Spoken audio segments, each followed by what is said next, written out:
Hello viewers, how are you all? Welcome back to the video. Guys, in this video we are going to discuss how we can download ePan. Okay, so that guys, go to this website onlineservices.nstl.com. Click on PAN here. So you have to enter mandatory fields: PAN, which is mandatory, Aadhaar number only for the individual. You have to enter the month of the birth and the year of the birth. Okay, so these are the instructions. I am following the third one. PAN is allocated. Changes in the PAN data are confirmed by TD in 30 days. You have to pay rupees 8.26 inclusive charges. Okay, so enter all the details here. So once you have entered all the details, click on this arrow mark and click on I'm not robot and then click on submit. So once you have done that, you'll navigate to this page, get ePan card.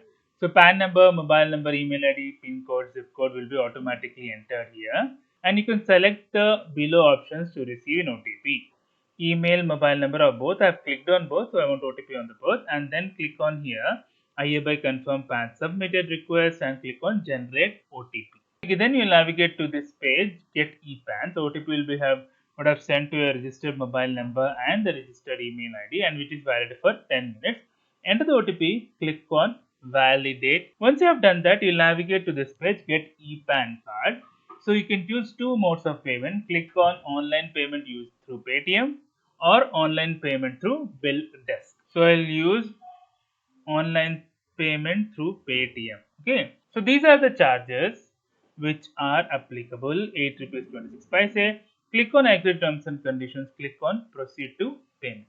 So this screen will pop up and it will ask you to scan through an UPI app. It will show this message: success, the transaction number, and the amount, the bank reference number, everything. Then click on continue.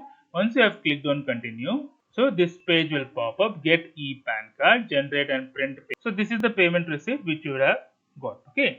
So now it also says your request is processed successfully and ePan is sent to your email ID. Okay. Well, just open your email ID and check whether the PAN is there or not. So this is the email which has come from Protean. You can go to this email. At the end you will get the PAN card and also the payment receipt. And also it will be mentioned here how to open the ePan, which is password protected. So hope you like the video, guys. If you like the video, please click on like. If you're a new viewer, please click on subscribe. Till then guys, take care, have a great day, bye bye.